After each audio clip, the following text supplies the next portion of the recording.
Hello student, welcome online classes. हम पढ़ रहे थे कक्षा 12 में उदारवाद, और उदारवाद में हम परिभाषा, अर्थ, शाब्दिक अर्थ ये सब पढ़ चुके थे। और हम पढ़ रहे थे उदारवाद के दो रूप, पहला नकारात्मक उदारवाद और दूसरा सकारात्मक उदारवाद। नकारात्मक को परंपरावादी भी कहा जाता है, सकारात्मक को आधुनिक उदारवाद भी कहा जाता है। कल हम नकारात्मक उदारवाद या परंपरागत उदारवाद पढ़ चुके थे। आज पढ़ना है आधुनिक उदारवाद। नकारात्मक उदारवाद की अगर हम बात करें तो कल हमने उसमें पूंजीपतियों का समर्थन की बात कही थी, उसमें व्यक्तिगत स्वतंत्रता की बात कही गई थी, उसमें बहुत सारी ऐसी चीजें थी जिसमें गरीबों की आलोचना होती है, गरीब व्यक्तियों के अधिकार उसमें नहीं थे। आज हम बात करते हैं आधुनिक उदारवाद की। और नकारात्मक पूंजीपतियों का समर्थन करता है, ये बात करता है, आधुनिक बात करता है लोक कल्याणकारी राज्य की। लोक कल्याणकारी राज्य ऐसा राज्य होता है जिसमें आम गरीब से गरीब व्यक्ति भी समानता का अधिकार रखता हो और उसे बहुत आसानी से उसे अधिकार प्राप्त हो जाए। लोक कल्याणकारी राज्य कहलाता है। इसे जन कल्याणकारी भी कहते हैं। ऐसा राज्य जो जनता को ध्यान में रखकर नियम कानून बनाए, लोक कल्याणकारी या जन कल्याणकारी राज्य कहलाता है।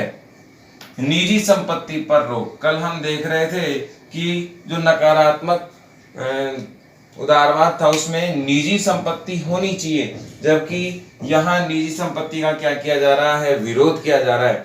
निजी संपत्ति के विरोध का प्रमुख कारण इसलिए है ताकि सभी को संपत्ति से लेकर संपत्ति के समान अधिकार प्राप्त हों, संपत्ति के समान अधिकार प्राप्त हो सके।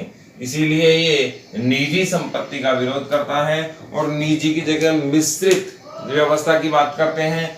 मिश्रित निजी संपत्ति की जगह सामूहिक संपत्ति की बात करते हैं, समाज के कल्याण की बात ये करते हैं।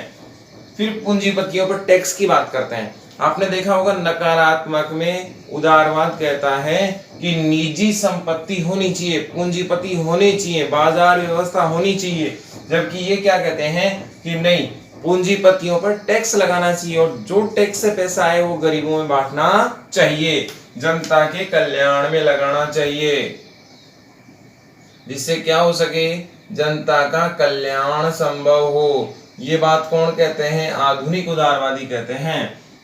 सभी क्षेत्रों में स्वतंत्रता और सर्वांगीण विकास की बात करते हैं, जबकि आपने देखा था नकारात्मक में सबसे ज्यादा जोर व्यक्तिगत स्वतंत्रता पर दिया गया था, पर्सनलाइजेशन फ्रीडम की बात करते हैं, जबकि ऑल ओवर फैक्टर फ्रीडम की बात करते हैं, ऑल ओवर डेवलपमेंट की बात करते हैं। सभी क्षेत्रों में स्वतंत्रता होनी चाहिए, ऐसा नहीं कि कोई व्यक्ति विशेष हो जाए। सभी क्षेत्रों में स्वतंत्रता का मतलब है कि जीवन के हर हिस्से में जो कार्य होता है उस पे स्वतंत्रता होनी चाहिए, चाहे वो सामाजिक हो, चाहे वो आर्थिक हो, चाहे राजनीतिक हो या शिक्षा का क्षेत्र हो। सर्वांगीण विकास का मतलब है कि चहुमुखी विकास, व्यक्ति का संपूर्ण विकास होना चाहिए। समान अवसर और अधिकार की बात ये करता है, जबकि नकारात्मक में हमने देखा था, परंपरावादी में हमने देखा था कि विशिष्ट वर्ग की बात करता है। और विशिष्ट वर्ग कौन सा था? पूंजीपति वर्ग। नकारात्मक किसकी बात करता है? पूंजीपति वर्ग की। जबकि सकारात्मक क्या करता है? समान अवसर होने चाहिए, सभी के लिए समान, सभी के लिए क्या होनी चाहिए? समान होना चाहिए। आप अंतर करते जाएं, जब तक अंतर नहीं होगा तब तक मामला बैठेगा नहीं। वैज्ञानिकता पर जोर देते हैं। आपको याद होगा नकारात्मक परंपरा पर जोर देता है। परंपराएं कौन सी? समाज में जो रीति रिवाज चले आ रहे हैं, समाज में जो वैज्ञानिक, समाज में जो परंपराएं चली आ रही है, उन्हीं पर आधारित नियम बनाए जाएंगे। वो सत्य मान लिए जाएंगे, उनको तथ्य आधारित नहीं परखा जाएगा, उनकी जांच नहीं होगी क्या वे आधुनिक समाज में सही है या नहीं, और उन्हें आंख बंद कर अपना लिया जाएगा। जबकि आधुनिक उदारवाद क्या कहता है? वैज्ञानिकता के आधार पर कार्य होना चाहिए। वैज्ञानिकता के आधार पर कार्य क्या है? ऐसी व्यवस्था जिसमें कोई भी कार्य, कोई भी नियम, कोई, यदि हम वैज्ञानिकता की बात करें तो वैज्ञानिकता का आधार देखने में आता है। पहले अगर हम नकारात्मक उदारवाद में देखें तो उस समय ना तो कोई तथ्य आधारित बात की गई, ना किसी प्रकार की परंपराओं को छोड़ा गया। जो समाज में परंपराएं चल रही थी उन्हें कंटिन्यू जोड़ दिया गया और उन पर किसी प्रकार की कोई जांच नहीं की गई। समाज ने जो उचित माना, जो नियम जो थे उचित माने गए। वर्तमान में आधुनिक उदारवाद में वैज्ञानिकता, तथ्य आधारित जांच परख कर नियम अपनाने की बात इन्होंने कही। वयस्क मताधिकार और निष्पक्ष चुनाव की बात करता है आधुनिक उदारवाद, जबकि नकारात्मक उदारवाद ने कहा था कि व्यक्ति विशेष होना चाहिए, समाज के जो फर्स्ट लाइन के जो बंदे हैं उन्हें आगे आना चाहिए। वयस्क मताधिकार का मतलब होता है जो संविधान के अनुसार जो एज ग्रुप डिसाइड किया गया है वे व्यक्ति मताधिकार दे सकते हैं। भारत में 18 वर्ष का वह भारतीय नागरिक जिसका नाम निर्वाचन सूची में शामिल है मतदान कर सकता है, वयस्क मताधिकार कहलाता है। निष्पक्ष चुनाव का मतलब हुआ कि राजनीति में बिना भेदभाव के अपना चुनाव लड़ना या मतदान में भाग लेना निष्पक्ष चुनाव कहलाता है। असंतोष, सांप्रदायिकता में कमी। आधुनिक उदारवाद कहता है कि समाज के बहुत सारे वर्ग ऐसे हैं जिनमें संकीर्ण विचारधारा व्याप्त है, बहुत सारे वर्ग ऐसे हैं जो कहीं ना कहीं विरोध कर रहे हैं, उनमें असंतोष है, उन्हें बराबर लाना चाहिए, असंतोष को कम करना चाहिए। सांप्रदायिकता में क्या लानी चाहिए? कमी लानी चाहिए और विश्वास बढ़ाना चाहिए। मिश्रित व्यवस्था, आपने देखा होगा नकारात्मक उदारवाद केवल और केवल पूंजीपतियों का समर्थन करता है, बाजार मूलक व्यवस्था की बात करता है, जबकि आधुनिक उदारवाद किसकी बात करता है? मिश्रित व्यवस्था की बात करता है। इसको रिपीट करते हैं। सवाल क्या आएगा? उदारवाद कितने प्रकार का? उदारवाद 2 प्रकार का। पहला कौन सा? परंपरागत उदारवाद। दूसरा कौन सा? आधुनिक। परंपरा को हमने नकारात्मक भी कहा, आधुनिक को हमने सकारात्मक कहा। आधुनिक उदारवाद में देखें तो ये लोक कल्याण की बात करता है, जनता के कल्याण की बात करता है, निजी संपत्ति पर रोक की बात करता है, सामूहिक संपत्ति की बात होनी चाहिए। पूंजीपतियों पर टैक्स की बात करता है कि समाज का जो धनाढ़ वर्ग है जिसके पास धन बहुत ज्यादा है उस पर टैक्स लगा देना चाहिए। सभी क्षेत्रों में स्वतंत्रता की बात करता है, जबकि नकारात्मक किसकी बात करता था? केवल कुछ क्षेत्रों में। समान अवसर और अधिकार भी मिलने चाहिए। कौन कहता है? आधुनिक उदारवाद। वैज्ञानिकता, वैज्ञानिकता हमने पहले भी देख ली थी। वैज्ञानिकता होता है कि किसी भी बात को साबित किया जा सके, वही बात होनी चाहिए। वयस्क मताधिकार निष्पक्ष चुनाव की बात करता है, असंतोष सांप्रदायिकता में कमी की बात करता है और मिश्रित व्यवस्था की बात ये करता है। अब इसमें अंतर करते हैं हम आधुनिक उदारवाद और परंपरागत। यहां से अपने और अच्छे से क्लियर हो जाना चाहिए। लोक कल्याणकारी की बात करता है और ये केवल पूंजीपति की बात करता है। निजी संपत्ति की जगह भी ये व्यक्ति विशेष की बात करता है। ये कहता है कि ये निजी संपत्ति पर कर की बात करता है, जबकि ये समर्थन करता है। ये कहता है कि निजी संपत्ति होनी चाहिए। सभी क्षेत्रों में स्वतंत्रता की बात करता है, ये केवल कुछ क्षेत्रों की बात करता है। और कुछ क्षेत्रों में कौन है? फर्स्ट लाइन वाले, जो समाज के फर्स्ट लाइन के बंदे हैं, समाज के सबसे आगे रहने वाले, सबसे धनाढ़ व्यक्ति हैं, उन्हीं को स्वतंत्रता मिलनी चाहिए। ये समान अधिकार की बात करता है, ये विशेष व्यक्तियों के अधिकार की बात करता है। और हमने देखा था कि उदारवाद के 3 चरण थे। पहला चरण था जो धनाढ़ व्यक्ति को था, समर्थन करता था, फिर मिड चरण आया जिसमें गरीब लोगों की बात की और अंत में पूंजीपतियों की बात इसने वापस कर दी। आधुनिक उदारवाद वैज्ञानिकता का समर्थन करता है और परंपरागत परंपराओं पर आधारित है। ये परंपरा समाज के नियम कानून और जो समाज चल रहा था उसी का समर्थन ये कर देता है। वयस्क मताधिकार निष्पक्ष चुनाव, यहां राजाओं का समर्थन हुआ था, राजाओं का समर्थन हुआ था और राजशाही, पॉपशाही इन सब का समर्थन की बात ये करते थे। राजा के वास्तव में ये आया विरोध में ही था, लेकिन कहीं ना कहीं देखा जाए तो इनका समर्थन उस समय भी हो रहा था।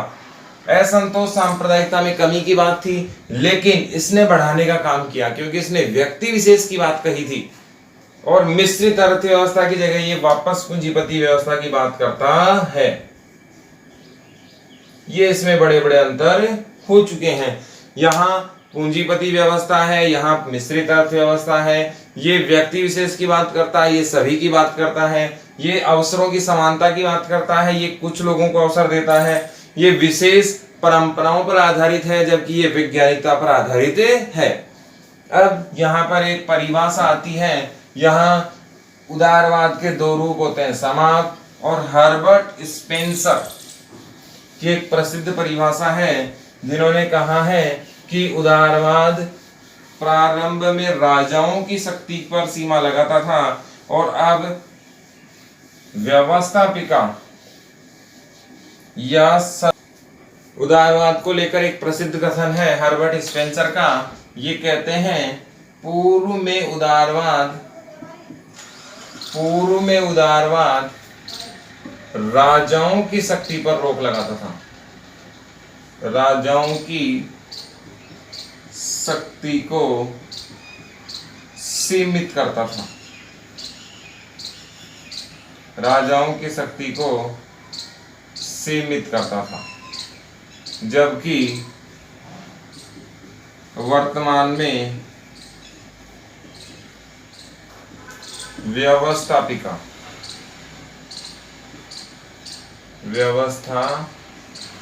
की शक्तियों को सीमित करेगा, शक्तियों को सीमित करेगा। ये प्रसिद्ध कथन किसका है? हर्बर्ट स्पेंसर का है। बस दो बातें याद रखनी है, पूर्व में किसकी शक्ति को सीमित करता था? राजाओं की। और दो अभी किसकी करेगा? व्यवस्थापिका व्यवस्थापिका या संसद की शक्ति को क्या करेगा? सीमित करेगा। कौन? उदारवाद। ये प्रसिद्ध कथन किसने कहा है? हर्बर्ट स्पेंसर ने कहा है। इससे अगला बिंदु है जॉन लॉक का उदारवाद का दर्शन। अगला बिंदु है जॉन लॉक का उदारवाद का दर्शन। सामाजिक समझौता सिद्धांत, दोनों का संबंध इसने दिया है। अगर हम देखें तो सामाजिक समझौता सिद्धांत हम पहले ही पढ़ चुके थे। सामाजिक समझौता सिद्धांत 11th क्लास में आया था कि किस प्रकार से समाज में समझौता होता है, राज्य पे समाज बनता है और वो राज्य से जुड़ जाता है।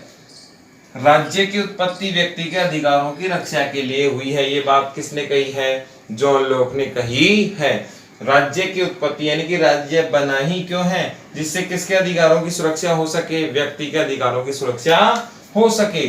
और ये व्यक्ति के अधिकार उसे कहाँ मिलेंगे? समाज में मिलेंगे।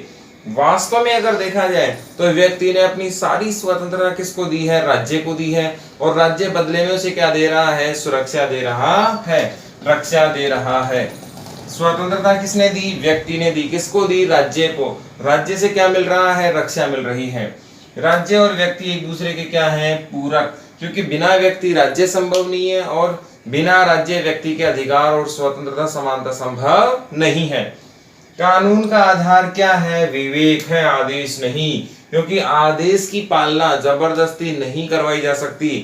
कहीं ना कहीं आदेश पालना में हम लोग राज्य की सत्ता को स्वीकार करते हैं। जैसे फॉर एग्जाम्पल, राज्य चाहे कितना भी प्रेशराइज कर ले, लेकिन कुछ लोग समाज में ऐसे जरूर होंगे जो कभी आदेश नहीं मानेंगे। वो आदेश जब मानेंगे जब उन्हें स्व विवेक से, अपने आप विवेक से ये लगेगा कि ये आदमी सही है, इसकी सत्ता सही है, ये राज्य सही है, इसकी सत्ता सही है, तभी वो मानेंगे। तो कानून बनाते समय व्यक्ति के विवेक को ध्यान में रखना चाहिए, उसके अंतरात्मा को ध्यान में रखना चाहिए। कानून सही बनाने चाहिए जिससे वे कानून की पालना संभव करवा सकें। यदि कानून विवेक आधारित, आत्मा आधारित नहीं हुआ, समाज आधारित नहीं हुआ, तो ऐसे कानून कभी फलीभूत नहीं हो सकते।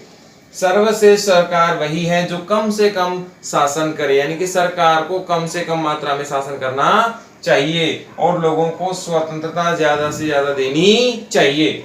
राज्य क्या है? आवश्यक बुराई है। जॉन लॉक का मानना है कि राज्य एक प्रकार से प्रतिबंधन लगाता है, स्वतंत्रता में कमी करता है, जो चीज सही नहीं है। सभी क्षेत्रों में मानव स्वतंत्र हो, बौद्धिक, राजनीतिक, सामाजिक, आर्थिक, सभी क्षेत्रों में स्वतंत्र होना चाहिए जिससे उसका विकास संभव हो सके। नकारात्मक स्वतंत्रता की बात करते हैं। हम स्वतंत्रता वाले चैप्टर में से डिटेल से पढ़ चुके हैं, नकारात्मक स्वतंत्रता क्या होती है, सकारात्मक क्या होती है। तो यहाँ पर जॉन लॉक का दर्शन होता है समाप्त। सवाल आता है जॉन लॉक के उदारवाद को स्पष्ट कीजिए।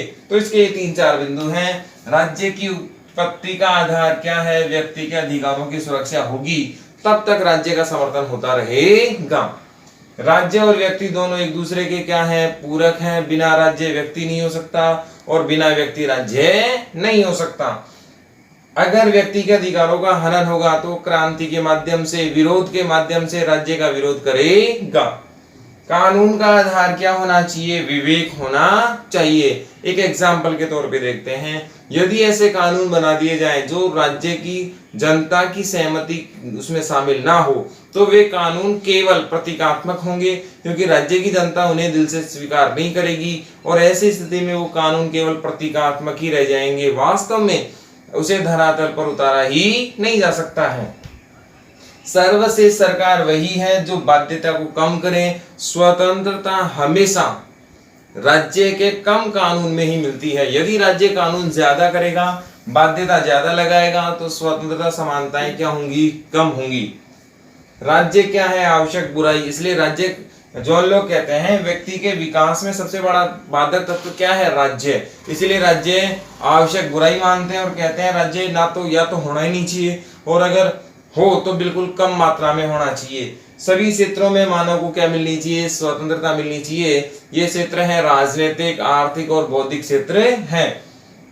स्वतंत्रता की बात ये करते हैं नकारात्मक, जो हम पहले ही पढ़ चुके थे। यहाँ पर हमारा चैप्टर होता है समाप्त। इसमें हमने पढ़ा उदारवाद क्या है, इसका जन्म इंग्लैंड से, इसका जन्म 16वीं शताब्दी में हुआ। इंग्लैंड में 1815 में ये आया। इसके जनक जॉन लॉक हैं। हमने बहुत सारी परिभाषाएं भी पढ़ी। फिर उदारवाद के 2 रूप पढ़े, नकारात्मक और सकारात्मक। नकारात्मक को परंपरावादी भी कहा गया, सकारात्मक को आधुनिक उदारवाद कहा गया। उसके बाद जॉन लॉक जो जनक थे उनका उदारवाद का दर्शन भी हमने पढ़ लिया है। अब हमारा इसमें जो अगला एक्स्ट्रा एडवांस अगर क्वेश्चन देखें तो वो देखना है परंपरावादी उदारवाद की आलोचना और आधुनिक उदारवाद की आलोचना, जो साथ के साथ ही मैंने बता भी दी है। अलग से बस यही बचा है, इसमें और कुछ बचा नहीं है।